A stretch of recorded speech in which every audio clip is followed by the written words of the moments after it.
하나님께서 오늘 우리에게 주시는 말씀은 누가복음입니다. 누가복음 3장 21절부터 22절까지 오늘은 짧은 두 구절인데 누가복음 3장 21절부터 22절까지 말씀 보도록 하겠습니다.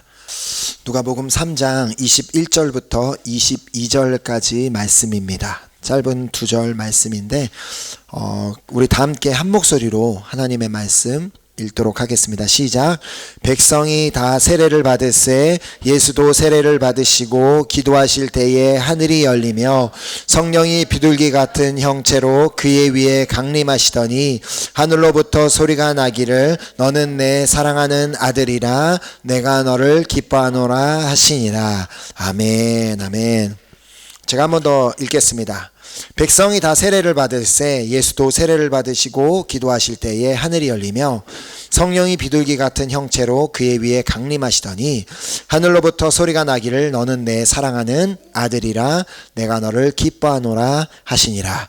아멘. 자, 오늘은 이렇게 전체적으로 찾아볼 말씀이 좀 많이 있기 때문에 본문은 짧은 두 구절 말씀만 보려고 합니다. 자, 그렇지만 이 두 구절은 짧지만 매우 큰 의미를 담고 있는 말씀인 것을 오늘 한번 살펴보도록 하겠습니다.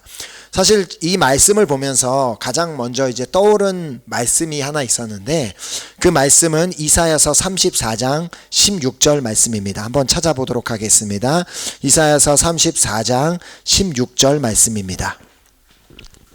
이사야서 34장 16절 말씀입니다. 이사야서 34장 16절 말씀. 우리가 잘 알고 있는 말씀인데요.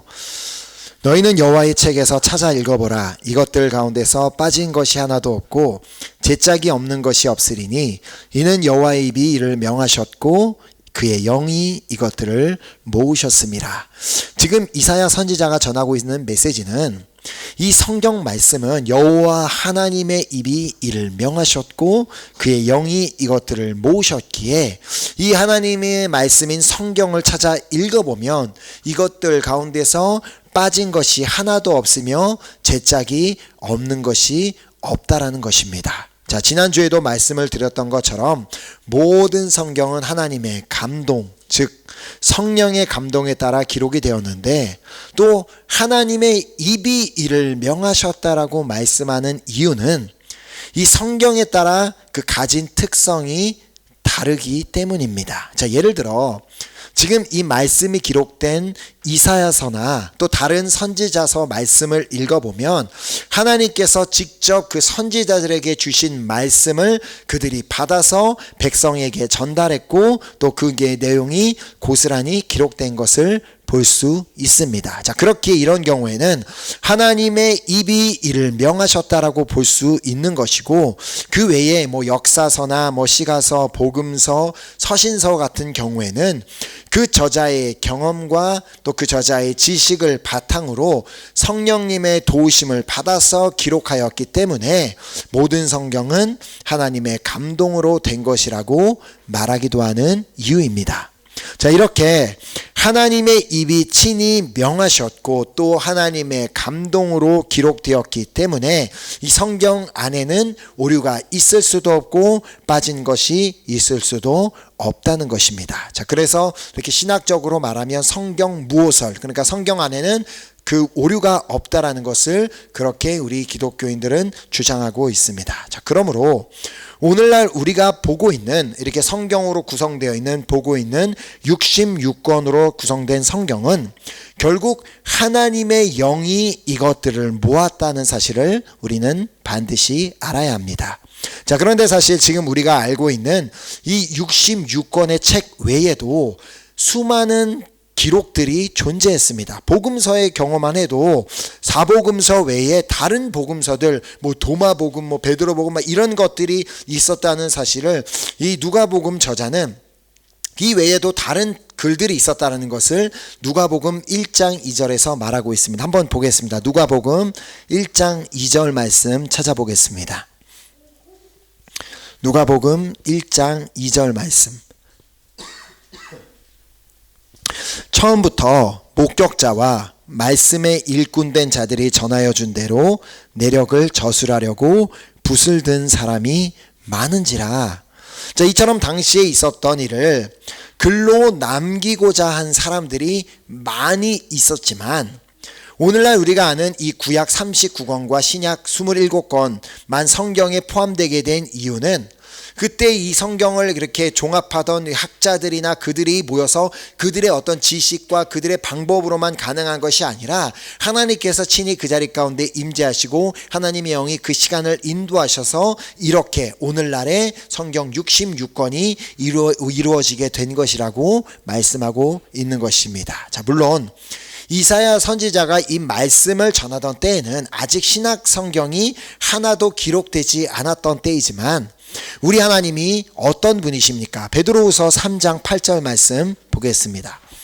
베드로후서 3장 8절 말씀. 베드로후서 3장 8절 말씀입니다. 사랑하는 자들아, 주께는 하루가 1000년 같고 1000년이 하루 같다는 이 한 가지를 잊지 말라. 자, 지난 파리 사랑의 불꽃 때 우리 니콜라가 조크타임 때 하려고 하다가 못하게 돼서 매우 아쉬워했던 조크가 하나 있는데, 어떤 성도가 이 말씀을, 베드로후서 말씀을 보고 하나님께 물었다고 합니다. 하나님, 정말 말씀처럼 당신께는 1000년이 하루 같죠? 그러니까 하나님께서 물론이지, 나에게는 그렇지. 자, 그렇다면 하나님, 당신께는 100만 유로가 1유로 같겠네요. 그러냐 하나님이 당연하지. 그럼 하나님, 저 1유로만 주세요. 그랬더니만 하나님께서 그래 알았어. 그럼 1초만 기다려. 그렇게 말씀하셨다고 합니다. 저 상당히 분위기가 안 좋을 것은 알았지만 그래도 했습니다. 자, 시간의 주관자이신 하나님께서는 우리의 시간 개념과 하나님의 시간 개념과는 전혀 다르기 때문에, 시간의 주관자이신 그 하나님께서는 이미 당신의 말씀이 기록된 성경에 대한 계획을 다 가지고 계셨기 때문에 이사야 선지자가 그 사실을 깨닫고 먼저 그 말씀을 선포하고 또 그렇게 기록하도록 하셨고, 그 당신의 계획대로 오늘 이 성경을 구성하고 있는 66권이 모이도록 하셨던 것입니다.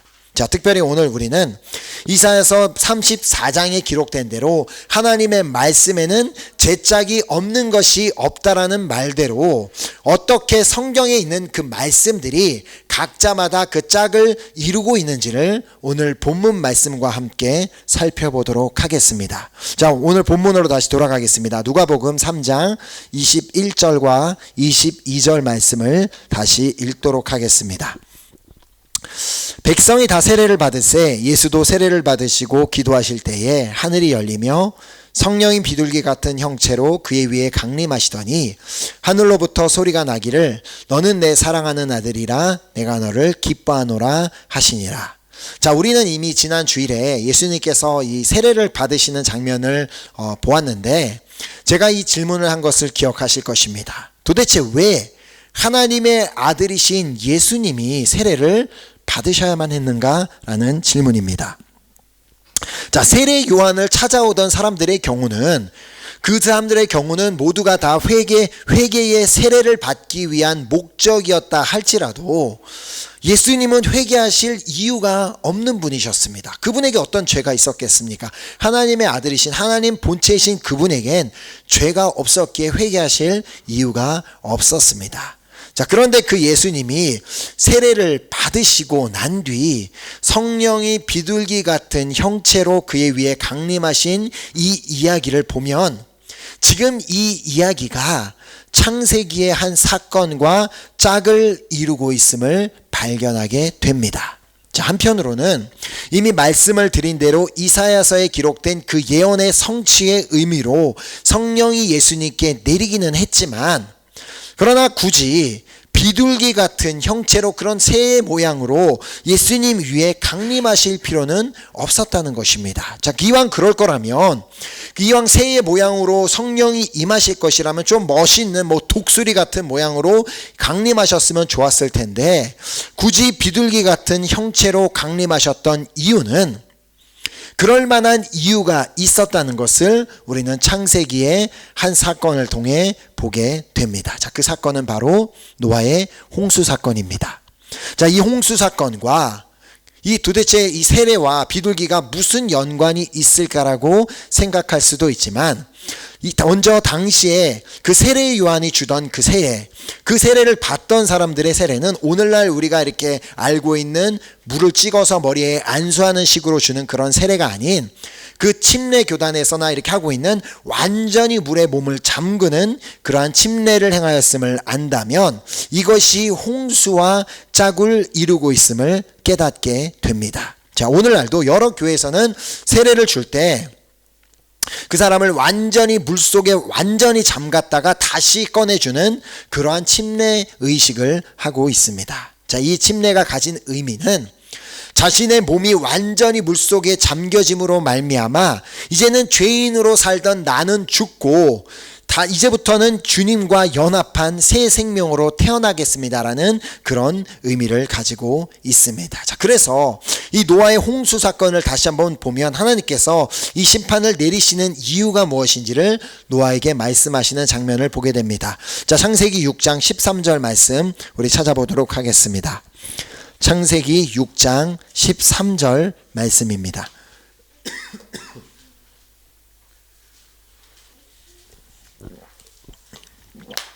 창세기 6장 13절 말씀.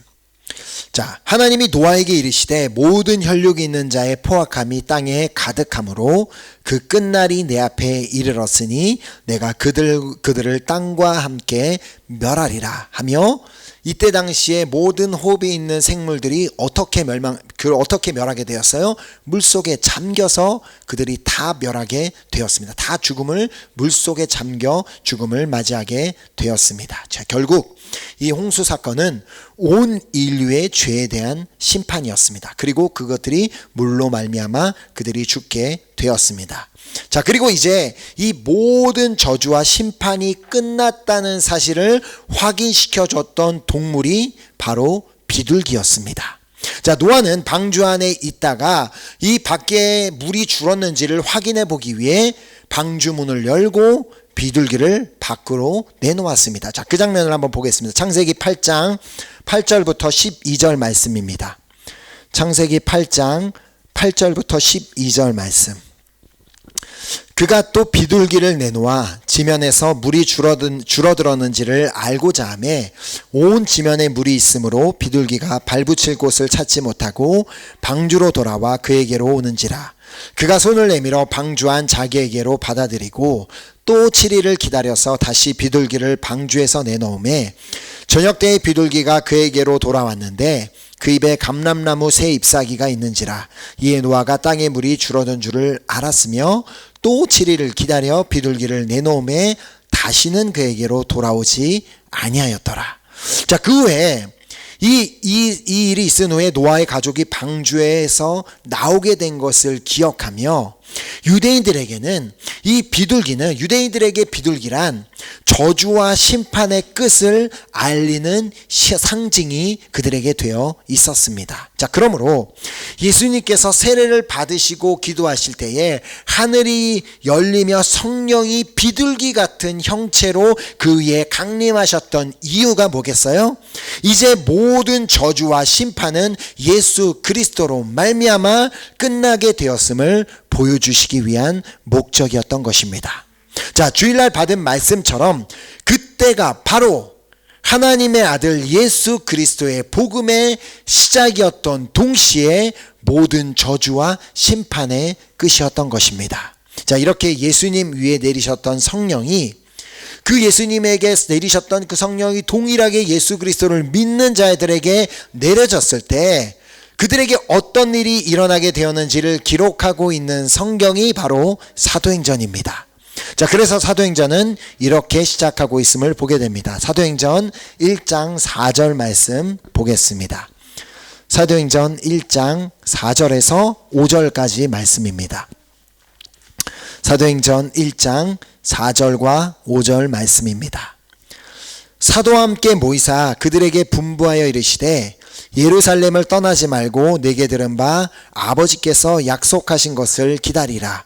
요한은 물로 세례를 베풀었으나 너희는 몇 날이 못되어 성령으로 세례를 받으리라 하셨느니라. 자, 이처럼 사도행전은 예수님께서 세례를 받으시던 그때에 성령이 강림했던 그 사건을 다시 한번 상기시켜주며, 다시 한번 예수님께서 승천하시기 전에 마지막으로 어떤 말씀을 하셨는지를 8절에 기록하고 있습니다. 사도행전 1장 8절 말씀을 보면, 오직 성령이 너희에게 임하시면 너희가 권능을 받고 예루살렘과 온 유대와 사마리아와 땅끝까지 이르러 내 증인이 되리라 하시니라. 자, 또한 2장은 오순절날 이 성령이 임했을 때 그 성령의 역사가 어떻게 일어나게 되었는지를 기록하고 있습니다. 자, 사도행전 2장 1절에서 4절 말씀 보겠습니다. 오순절 날이 이미 이름에 그들이 다 같이 한 곳에 모였더니 호련히 하늘로부터 급하고 강한 바람 소리가 있어 그들이 앉은 집에 가득하며 마치 불의 혀처럼 갈라지는 것들이 그들에게 보여 각 사람 위에 하나씩 임하여 있더니 그들이 다 성령의 충만함을 받고 성령이 말하게 하심을 따라 다른 언어들로 말하기를 시작하니라. 자, 오순절날 그 자리에, 그 마가의 다락방이라고 불리는 그곳에 모였던 모든 사람들이 다 성령의 충만함을 받고 성령의 말하게 하심을 따라 각자 다 다른 언어를 말하기 시작했습니다. 자, 이 말의 뜻은 그 자리에 모였던 모든 사람이 원래는 다 똑같은 언어를 사용하고 있었는데 갑자기 그곳에 성령이 그 불의 혀처럼 갈라지는 모양으로 임했을 때 그들이 다 각자가 다 다른 언어로 말하기를 시작하게 되었다는 것입니다. 자, 이날 일어난 사건과 또 함께 짝을 이루는 사건이 있음을 아마 아시는 분들이 있을 것입니다. 자, 창세기 11장 1절 말씀을 찾아보겠습니다. 창세기 11장 1절 말씀. 창세기 11장 1절 말씀입니다. 자, 우리가 잘 알고 있는 사건입니다. 창세기 11장 1절을 보면 온 땅의 언어가 하나요 말이 하나였더라. 이 사건이 뭐예요? 바벨탑 사건입니다. 자, 그 당시에 온 땅의 언어가 하나였고 말이 하나였던 이유는 당연했습니다. 왜일까요? 그들은 모두 다 방주에서 나온 노아의 자손들이었기 때문입니다. 자, 노아의 방주 사건이 있은 뒤 그 다음에 중요한 사건으로 기록되는 것이 바로 이 바벨탑 사건인데, 그렇기 때문에 결국 노아의 자손들이 다 똑같은 말을 했었을 것은 당연합니다. 자, 그들의 언어가 하나였기에 그들에게 어떤 일이 일어나게 되었는지를 3절과 4절을 보겠습니다. 창세기 11장 3절 4절을 보면 서로 말하되 자, 벽돌을 만들어 견고히 굽자 하고 이에 벽돌로 돌을 대신하며 역청으로 진흙을 대신하고 또 말하되 자, 성읍과 탑을 건설하여 그 탑 꼭대기를 하늘에 닿게 하여 우리 이름을 내고 온 지면에 흩어짐을 면하자 하였더니. 자, 안타깝게도 그들은 언어가 하나였기 때문에 그 언어가 하나인 것으로 함께 한 목소리로 하나님을 찬양하고 하나님을 예배하고 하나님을 높이는 데 사용한 것이 아니라 오히려 언어가 하나였기 때문에 그들은 모두가 하나님의 권위에 도전하게 되었고, 그래야 하나님께서는 그들에게 한 가지를 행하기로 결정하십니다. 자, 6절 7절 그 다음 6절 7절 말씀 보겠습니다. 여호와께서 이르시되 이 무리가 한 족속이요 언어도 하나이므로 이같이 시작하였으니 이후로는 그하고자 하는 일을 막을 수 없으리로다. 자, 우리가 내려가서 거기서 그들의 언어를 혼잡하게 하여 그들이 서로 알아듣지 못하게 하자 하시고. 자, 여기 7절을 보면 자, 우리가 내려가서라는 말이 나오는 것을 보게 되는데 이 우리가 누구겠습니까? 바로 삼위일체 하나님, 성자, 성부, 성자, 성령 하나님 그 세 분이 하나이시지만 또 그 세 분이신 그분이 함께 내려오셔서 그들의 언어를 혼잡하게 하신 뒤 그들을 그 자리에서 온 지면에 흩어 버리셨던 사건입니다. 자, 그러므로 지금 이 세상에 존재하는 모든 언어를 만든 분이 누구겠습니까? 어떤 그 그 족장의 모든 대표가 그 언어를 만든 게 아니라 결국 이 세상에 존재하는 모든 언어를 만드신 분도 하나님이시다라는 사실을 말씀하고 있으며, 또 사람들이 전 세계 곳곳에 살게 된 이유 역시도 하나님께서 이때 그들을 그곳에 세계 각각 곳곳에 다 보내셨기 때문임을 말씀하고 있는 것입니다. 자, 그래서 뭐 이렇게 옛날 이렇게 뭐 콜럼버스나 그런 대륙을 발견하던 이야기를 들어보면 분명히 어떤 사람이 살지 않을 것 같은 섬을 찾아갔는데 그곳에 막 원시인들이 살고 있고 그곳에 어떻게 그들이 갑자기 살게 되었겠어요. 이때 이 바벨탑 사건 때 하나님께서 그 작은 섬 그런 곳곳 하나에도 다 뿔뿔이 흩어서 그 인종들을 보내셨기 때문에 그곳에 사람들이 살고 있는 것을 우리가 알게 되는 것입니다. 자, 그리고 이와 같은 일이 오순절날 일어나게 되었습니다. 자, 물론 같은 이유로 하나님께서 여러 가지 언어를 말하게 하신 것은 아니었지만 이번에는 성령이 불같이 마가의 다락방에 모였던 120명의 사람들에게 임하였을 때 이제는 그들이 각자가 다 다른 언어를 말하게 되며 하나님 예수님의 말씀대로 예루살렘과 온 유대와 사마리아와 땅끝까지 흩어져서 주님의 증인이 되는 역사가 일어나게 됐다는 것을 사도행전이 기록하고 있는 것입니다. 자, 그래서 정말 이처럼 사도행전은 누가복음과 함께 하나님의 말씀은 짝이 없는 것이 없다. 정말 하나님께서 구약에 있었던 그 사건이 신약에 있는 사건과 짝을 이루는 그런 사건들이 일어났다는 것을 그렇게 보여주고 있는데, 그 이유는 이 누가복음과 이 사도행전이 동일하게 그렇게 말하고 있는 이유는 동일 인물이 이 두 성경을 기록하였기 때문입니다. 자, 저자가 동일 인물인지 알 수 있는 이유는 간단합니다. 자, 먼저 사도행전 1장 1절에서 2절 말씀을 한번 보도록 하겠습니다. 어떻게 하면서 누가복음과 사도행전의 저자가 동일 인물인지를 알 수 있는가? 사도행전 1장 1절부터 2절 말씀입니다. 데오빌러여, 내가 먼저 쓴 글에는 무릇 예수께서 행하시며 가르치시기를 시작하신부터 그가 택하신 사도들에게 성령으로 명하시고 승천하신 날까지의 일을 기록하였노라. 자, 그러니까 지금 사도행전을 기록한 사람이 뭐라고 말하고 있어요?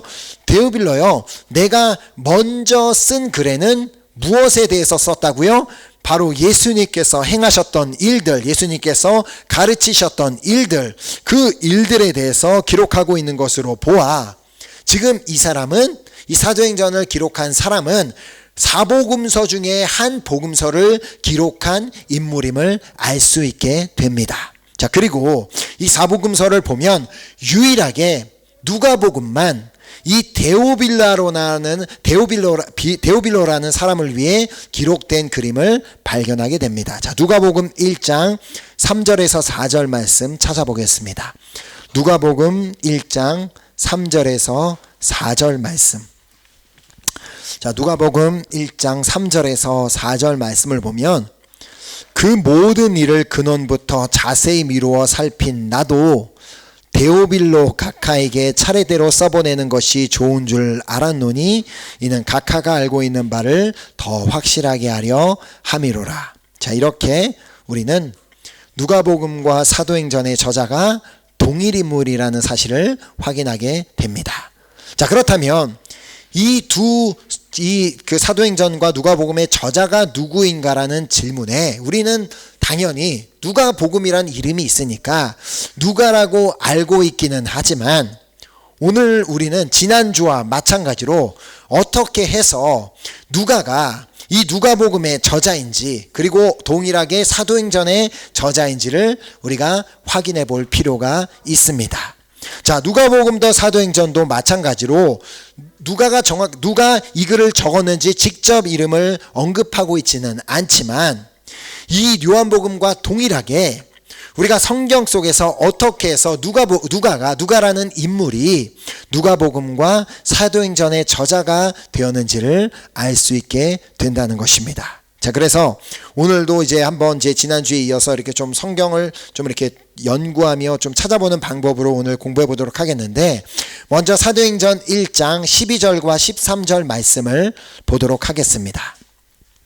자, 지금부터는 어떻게 해서 누가가 이 누가복음을 기록한 사람이며 사도행전을 기록한 사람인지를 우리가 한번 찾아보도록 하겠는데, 사도행전 1장 12절과 13절 말씀입니다. 제자들이 감람원이라 하는 산으로부터 예루살렘에 돌아오니 이 산은 예루살렘에서 가까워 안식일에 가기에 알맞은 길이라. 들어가 그들이 유하는 다락방으로 올라가니 베드로, 요한, 야고보, 안드레와 빌립, 도마와 바돌로메, 마테와 및 알페오의 아들 야고보, 셀롯인 시몬, 야고보의 아들 유다가 다 거기 있어. 자, 이 말씀을 보면 지금 사도행전의 저자는 지금 예수님의 제자들에 대한 이야기를 하고 있는 것을 보게 됩니다. 자, 12절에서 제자들이 예루살렘에 돌아왔다는 그런 말을 하며 13절에서는 그들의 이름을 나열하고 있는데, 자, 특별히 13절 이제 시작하는 부분을 말씀을 보면 들어가 그들이 유하는 다락방으로 올라갔다. 지금 이 기록한 사람이 그들이 제자들에 대해서 그들이라고 말하고 있다는 것으로 보아 지금 누가복음과 그 사도행전의 저자는 예수님의 제자 중에 한 사람이 아니라는 사실을 확인할 수 있습니다. 왜요? 제자들을 향하여 그들이라고 말하고 있기 때문입니다. 자, 만약에 자신이 제자 중에 한 사람이었다면 우리가 라고 얘기를 했겠죠. 그렇게 말하지 않았습니다. 자, 마태, 마가, 요한과는 다르게 예수님의 제자가 아닌 사람이 지금 복음서, 누가복음을 기록하였다는 것을 알게 되는 대목입니다. 자, 뿐만 아니라 그는 오순절 날에 그 120명이 모여서 성령을 받던 그 자리에 있었던 사람도 아니었음을 사도행전 2장 1절을 통해 보게 됩니다. 자, 사도행전 2장 1절 말씀 보겠습니다. 사도행전 2장 1절을 보면 오순절 날이 이름에 그들이 다 같이 한 곳에 모였더니, 자, 뭔지 아시겠어요?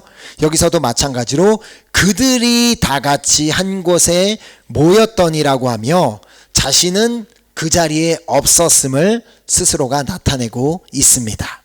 자, 이렇게 누가복음과 사도행전의 저자는 어떤 사실을 알게 돼요? 예수님의 제자도 아니었고 오순절날 다락방에 있었던 사람도 아닐 뿐만 아니라 그는 유대인도 아니었음을 우리는 사도행전 1장 19절을 통해 확인하게 됩니다. 사도행전 1장 19절 말씀을 보면 이 일이 예루살렘에 사는 모든 사람에게 알려져 그들의 말로는 그 밭을 아겔다마라 하니 이는 피밭이라는 뜻이라. 자, 여기서 지금 사도행전 저자는 예루살렘에 사는 사람들의 말로는 그 밭을 아겔다마라 하였다는 것으로 보아서 지금 이 저자는 예루살렘에 사는 사람들의 언어를 할 줄 아는 사람이에요? 못하는 사람이에요? 못하는 사람이란 뜻입니다.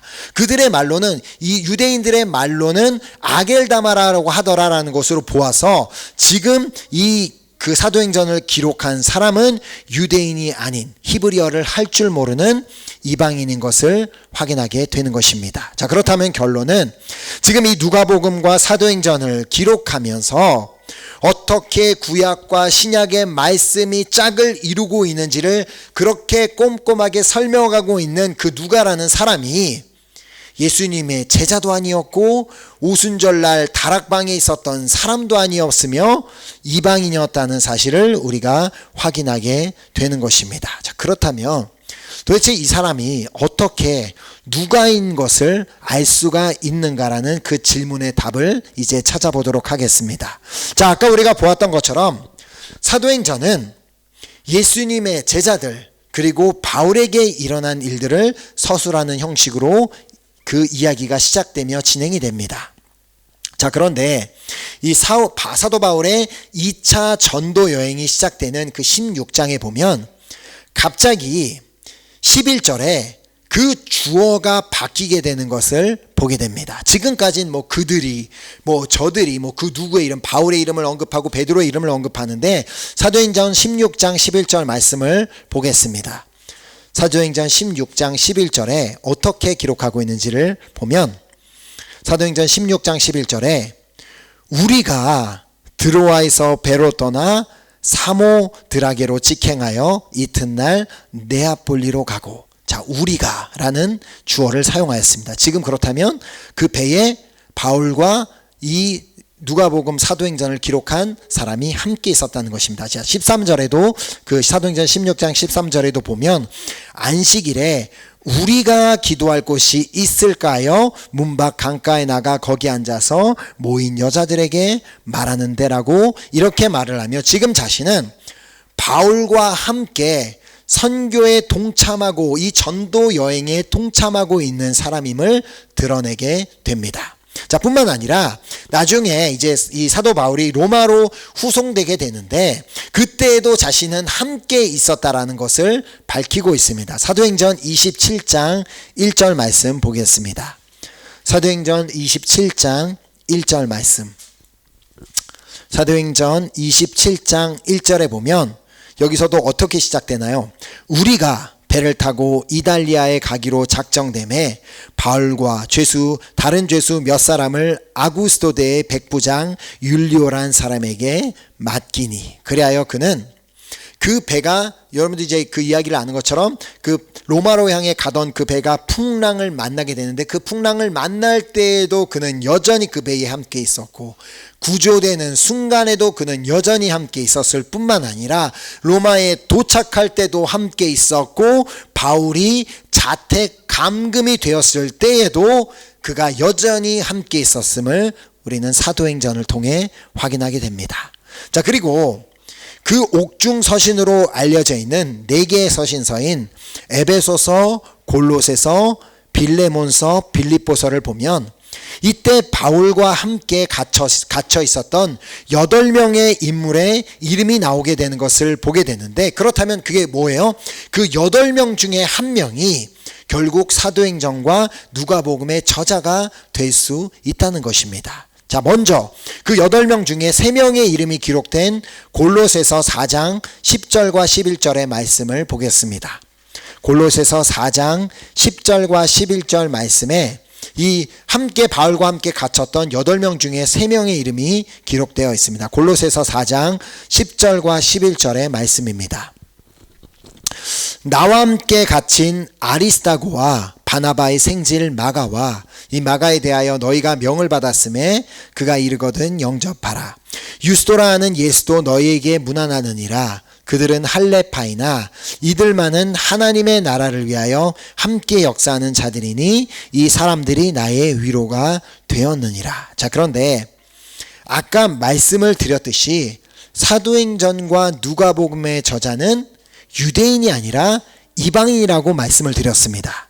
자, 그런데 여기 나오는 3명의 인물들, 즉 아리스다고와 마가와 유스도, 이 3사람은 자, 조금 전에 보았던 우리 11절에 보면 그들은 할레파라고 말하고 있습니다. 이제 이 할레파라는 말은 유대인을 비하할 때 사용하는 단어입니다. 자, 그러므로 지금 이 3명은 유대인이기 때문에 누가복음과 사도행전을 기록한 저자가 아닌 것이 확실해지게 됩니다. 자, 그 다음 또 한 사람의 이름이 12절에 나옵니다. 12절에 보면 골로새서 4장 12절에 그리스도 예수의 종인 너희에게서 온 에바브라가 너희에게 문안하느니라. 자, 그러나 에바브라 역시도 이 저자가 될 수 없는 이유는 그는 바울과 함께 그곳에 온 사람이 아니라 골로새에서 따로 합류한 사람임을 말하고 있기 때문입니다. 자, 지금 뭐 다 따라오고 계신지 모르겠습니다. 자, 지금 이제 누가를 찾아가고 있는데, 자, 그리고 그 또 함께 있었던 2사람의 이름이 14절에 나옵니다. 골로새서 4장 14절입니다. 골로새서 4장 14절에 보면 사랑을 받는 의사 누가와 또 데마가 너희에게 문안하느니라. 자, 지금 옥중 서신을 기록하며 정말 의사 누가와 데마가 너희에게 문안한다고 얘기할 때는 그 뜻이 뭐예요? 지금 나와 함께 있는 자들이 너희에게 안부를 전하고 있다라는 그 의미입니다. 자, 지금 여기 후보에서 탈락할 이유가 없는 이 두 사람은 남겨두도록 하겠습니다. 자, 그리고 이제 감옥에 함께 있었던 또 다른 두 사람의 이름을 찾아보겠는데, 먼저 빌레몬서 1장 1절 말씀을 보겠습니다. 빌레몬서 1장 1절. 빌레몬서 1장 1절에는 우리가 잘 알고 있는 인물의 이름이 나옵니다. 빌레몬서 1장 1절 말씀. 그리스도 예수를 위하여 갇힌 자 된 바울과 및 형제 디모데는 우리의 사랑을 받는 자요 하면서 이제 뒤에 내용이 이어지는데, 지금 바울과 함께 누가 갇혀 있다고요? 디모데가 갇혀 있었다고 말하고 있습니다. 자, 그리고 또 함께 바울과 갇혀 있었던 한 사람은 두기고라는 사람인데, 그의 이름은 에베소서와 골로새서에 등장을 하게 되는데, 그는 계속해서 그 말씀을 찾아보면 바울에게 파송을 받았던 사람입니다. 그 교회를 향하여 함께 계속 머물지 않고 교회를 향하여 파송을 받았던 사람입니다. 자, 그러나 이제 결국 이 두 사람도 사도행전과 누가복음의 저자 후보가 될 수 없는 이유는, 바울의 선교팀이 마게도냐에서 드로아로 가는 그 일정에서 그들이 동행하지 않고 먼저 가서 기다리고 있었기 때문입니다. 자, 지금 아까 우리가 계속해서 보았던 것처럼 바울의 2차 전도 여행과 3차 전도 여행 때 이 저자는 분명히 바울과 한순간도 떠나지 않고 동행했던 인물인 것을 보게 되는데, 지금 이 사도행전 20장 4절에서 5절 말씀을 한번 찾아보겠습니다.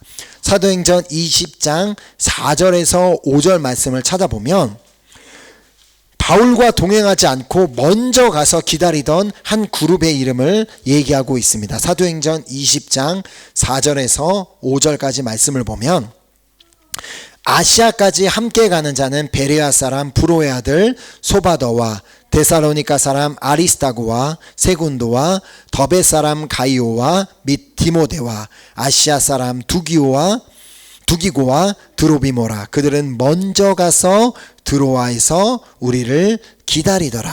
자, 여기에 디모데와 두기고의 이름을 발견할 수 있습니다. 자, 그리고 그 다음 절을 보면 6절에 우리는 무교절 후에 빌립보에서 배로 떠나, 그러니까 지금 여전히 사도행전의 저자는 바울과 함께 있었음을 확인하게 되지만, 지금 디모데와 두기고의 경우는 따로 먼저 가서 기다리고 있었음을 보여주는 것입니다. 자, 결국 아까 말씀을 드렸던 의사 누가와 데마라는 사람만 이 저자의 후보로 남게 되는데, 아마 이 데마의 이름을 들으면서 무언가 떠오르는 분이 계실 수도 있습니다. 자, 데마는 우리가 알고 있는 그 마약을 얘기하는 게 아니라 다른 데마인데, 자, 오늘 계속해서 분위기가 좋지 않지만 그래도 저는 계속해서 이어가도록 하겠습니다. 자, 디모데후서 4장 10절 말씀 보겠습니다. 디모데후서 4장 10절. 자, 디모데후서 4장 10절 말씀입니다. 데마에 대해서 기록하고 있는 말씀입니다. 디모데후서 4장 10절에 보면, 데마는 이 세상을 사랑하여 나를 버리고 데살로니가로 갔고. 자, 데마는 세상으로 다시 돌아가 버렸습니다. 자, 그렇다면 어떤 사람만 남아요? 누가 남아요? 그러니까 결국 누가 남느냐 하면 의사 누가만 남게 되었고, 바로 이 누가가 바울과 함께 동행하며 사역했던 사람이자 누가복음과 사도행전의 저자가 되는 것입니다. 자, 이 사실이 모르겠습니다. 여러분에게 얼마나 흥미가 있고 굳이 내가 이런 것까지 이렇게 오늘 이 시간을 들여가며 알아야 되겠냐라는 생각을 하는 분들도 있을 수 있지만, 그러나 지금 이것이 우리에게 중요한 이유가 무엇이냐면, 이렇게 성경을 연구함으로 얼마나 성경이 우리에게 많고도 정확한 정보를 제공하고 있게 되는지를 알게 되기 때문입니다. 자, 우리가 아까 보았던 이사야서 34장 16절 말씀을 다시 한번 보도록 하겠습니다. 이사야서 34장 16절 말씀. 이사야서 34장 16절을 통해, 이사야 선지자를 통해 우리에게 주신 말씀입니다. 너희는 여호와의 책에서 찾아 읽어보라.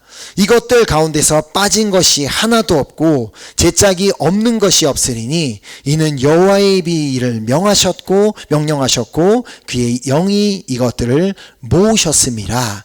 그래서 우리가 지난주에도 요한복음의 저자가 요한복음 자체에는 기록되어 있지 않지만 결국엔 하나님의 말씀을 통해서 연구할 때 그 요한이 저자라는 사실을 발견하게 되고, 또 오늘도 마찬가지로 누가복음과 사도행전의 저자가 누구인지는 그 안에 기록되어 있지 않지만 이렇게 성경을 연구해 보면 하나님께서 친히 이것을 기록하게 하신 책이기 때문에 결국에는 그 책을 연구할 때 우리가 그 저자를 발견하게 하셨다는 것입니다. 자, 그래서 누가라는 한 이방인이 누가복음과 사도행전을 기록했다는 사실이 대단한 이유입니다.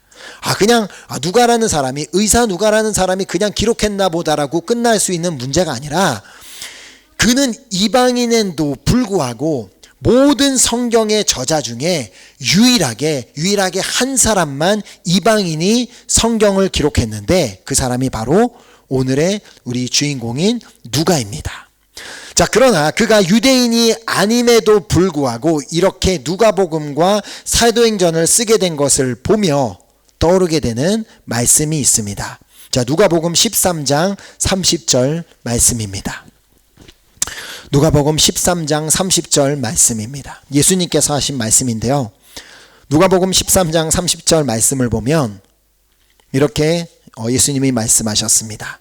보라, 나중된 자로서 먼저 될 자도 있고 먼저 된 자로서 나중될 자도 있느니라 하시더라. 자, 누가는 아까도 말씀을 드렸지만 예수님의 제자도 아니었고 그 성령의 불을 체험한 120명 그 중에 한 사람도 아니었고 그는 유대인도 아닌 이방인이었습니다. 자, 예수님을 한번 직접 만나본 적도 없는 그가 나중에 전해진 복음을 듣고, 그냥 전해진 그 복음을 듣고 그가 예수님을 믿게 되었고, 그런 그가 기록한 누가복음과 사도행전이 성경 66권 중에 포함하게 되었다는 사실이 매우 중요하다는 것입니다. 다른 사람들은 유대인들이기 때문에 어렸을 때부터 어머니로부터 그 유대인 교육이 있기 때문에 어머니로부터 그 토라를 외우게 시키고 그 역사를 배우게 하고 막 그렇게 해서 당연히 그것을 알 수도 있지만, 그러나 지금 누가는 이방인인데 그럼에도 불구하고 그가 그만큼 성경을 연구하고 복음을 받아들인 뒤 복음에 대한 관심이 많았기 때문에 그래야 그가 이 누가복음과 사도행전의 저자가 되어 이 성경에 포함되게 되었다는 사실이 엄청나게 놀라운 사실이라는 것입니다.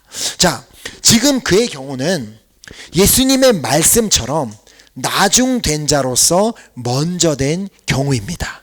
자, 반면 예수님의 12제자 중에 한 사람이었지만 3년이 넘는 시간 동안 매일같이 예수님을 자신의 눈앞에서 보았고, 그 매일마다 예수님이 행하시는 기적을 보았고 예수님의 가르침을 들었고 받았던 사람이 예수님을 팔아버리고 스스로 목숨을 끊음으로 먼저 되었던 자였지만 나중되었던 그런 사람도 있었습니다.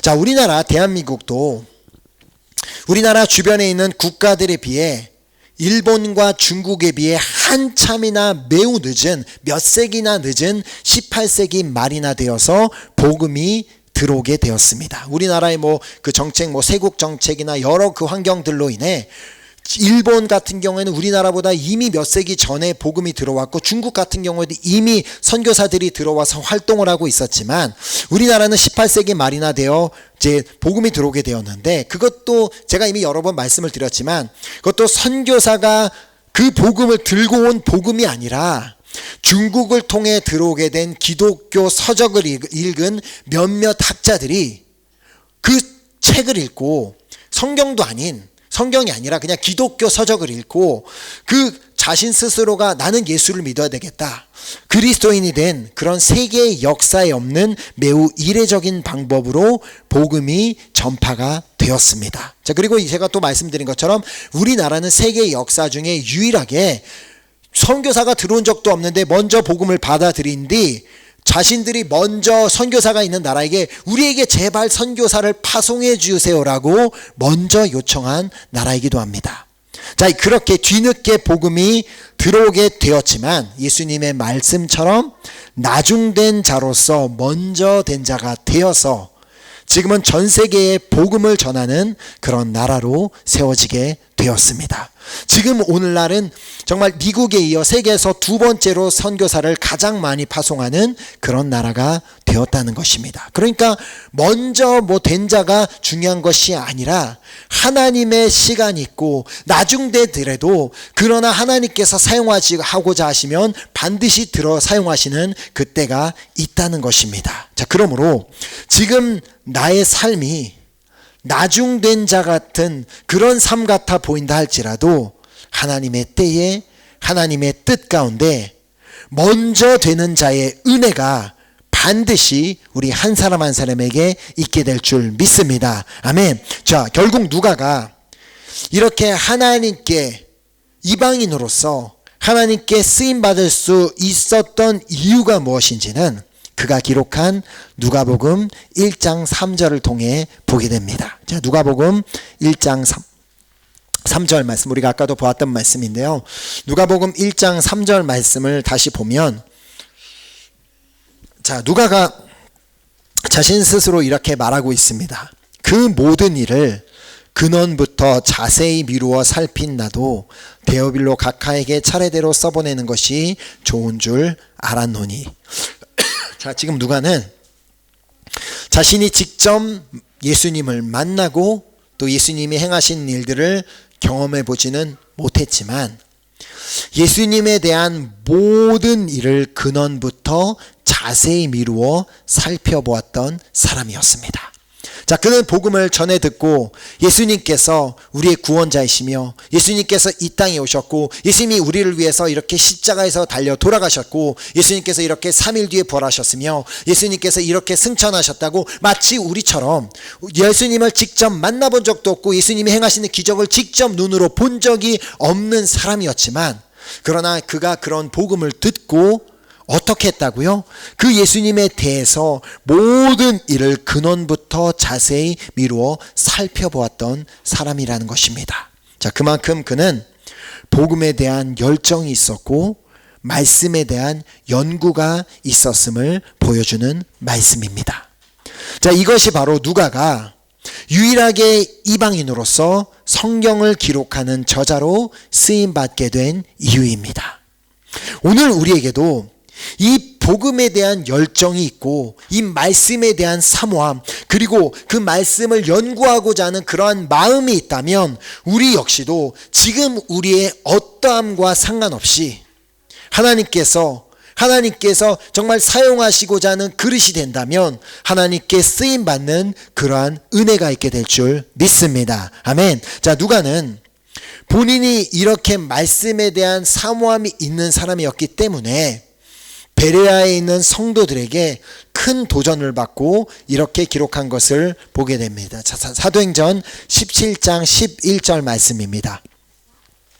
사도행전 17장 11절 말씀을 보면 사도행전 17장 11절 말씀, 베레아에 있는 사람들은 데살로니가에 있는 사람들보다 더 너그러워서 간절한 마음으로 말씀을 받고 이것이 그러한가 하여 날마다 성경을 상고함으로.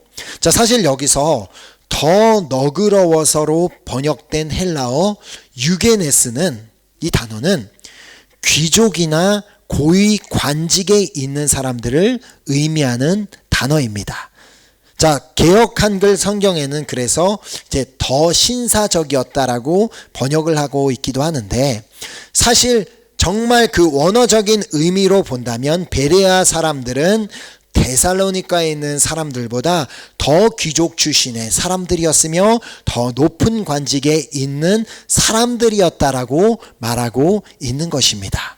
자, 그런데 그들을 보며 누가가 놀랐던 사실은 그들이 그런 높은 자리에 앉아 있었음에도 불구하고 그런 부유함 가운데 살고 있었음에도 불구하고 그들이 분명히 그렇게 높은 자리에 있었기 때문에 더 많은 지식들을 갖고 있었음에도 불구하고 그들은 훨씬 더 간절한 마음으로 하나님의 말씀을 받고 그 받은 말씀이 정말 이 받은 말씀이 정말 그 성경에 기록된 그대로의 말씀인가 하며 날마다 그 성경을 검토해 보았다는 것입니다. 자, 여기서 누가는 아마 큰 충격을 받았을 것이고 큰 도전을 받았을 것입니다. 자, 그들의 삶은 부유했을지라도 정말 너무나 높은 직위에 있고 너무나 부유한 삶을 살고 있었다 할지라도 예수님의 말씀처럼 심령이 가난한 자들이었기에 그들은 복 있는 자들이 될 수 있었고 또 천국이 그들의 것이 될 수 있었던 것입니다. 자, 그래서 누가복음을 읽어보면 그가 얼마나 이방인으로서 성경을 많이 연구했고 또 기독교 역사를 공부했는지에 대한 증거가 나오게 되는데 바로 누가복음 1장과 2장 전체에 기록된 내용이 바로 그것이 증거입니다. 자, 그는 다른 복음서 저자들이 이렇게 자세하게 기록해 놓지도 않은 세례 요한의 출생의 과정에 대해서 아주 상세하게 다 기록을 하고 있고 또 마찬가지로 예수님의 출생에 대해서도 상세하게 기록하였을 뿐만 아니라 누가만 유일하게 예수님의 청소년기에 일어났던 일을 기록하고 있습니다. 자, 만약에 예수님의 제자였던 다른 복음서의 저자들이 마태나 마가나 요한이 이 내용을 기록했다면 이들이 예수님을 따라다니다가 이런 내용을 들어서 알았구나라고 생각할 수 있겠지만 지금 누가는 생전 예수님을 직접 만나보지도 못했는데 이 내용들을 이렇게 예수님의 출생 과정과 예수님의 유소년기 그리고 그 예수님이 앞서 왔던 세례 요한의 그런 출생 과정을 그렇게 상세하게 기록했다면 지금 그 의미가 뭐예요? 그 누가가 얼마나 그것을 알기 위해 연구하고 노력했는지를 보여주는 장면입니다. 자, 결국 누가 안에 그가 그렇게 열심히 있을 때 누가 안에 성령님께서 친히 역사해 주셔서 그냥 그 120 사도들에게만 그 성령이 역사하신 것이 아니라 그 누가 안에도 성령님께서 역사하셔서 어떻게 도와주셨는지를 보게 된 것입니다. 자, 고린도전서 2장 10절 말씀 우리 한번 볼까요? 고린도전서 2장 10절 말씀, 이 역사가 바로 누가 안에 일어났던 것입니다. 자, 고린도전서 2장 10절 말씀. 고린도전서 2장 10절 말씀을 보면 오직 하나님이 성령으로 이것을 우리에게 보이셨으니 성령은 모든 것 곧 하나님의 깊은 것까지도 통달하시느니라. 자, 물론 누가 스스로의 노력도 있었지만 그러나 그 노력과 더불어 성령님이 그 누가에게 충만하게 임하시고 그 하나님의 깊은 것까지도 통달하시는 성령님께서 그 누가를 친히 도와주시고 알게 하셨기에 다른 저자들이 기록하지도 않은 마태, 마가, 요한이 기록하지도 않은 그러한 상세한 내용들까지도 친히 기록할 수 있도록 성령님께서 도와주셨던 것입니다. 자, 우리 성령님은 누가만 도우시는 분이 아닌 줄 믿습니다. 자, 우리 성령님은 오늘도 그렇게 누가처럼 하나님을 더 알고자 하는 목마름이 있는 자, 그리고 말씀이신 예수님에 대한 사모함이 있는 자, 그러한 자에게는 성령님께서 그에게도 충만하게 임하셔서 그러한 자들에게도 보이시고 깨닫게 하여 주시는 놀라운 은혜가 있게 될 줄 믿습니다. 아멘. 자, 우리도 누가처럼 예수님을 직접 만나본 사람들이 아닙니다.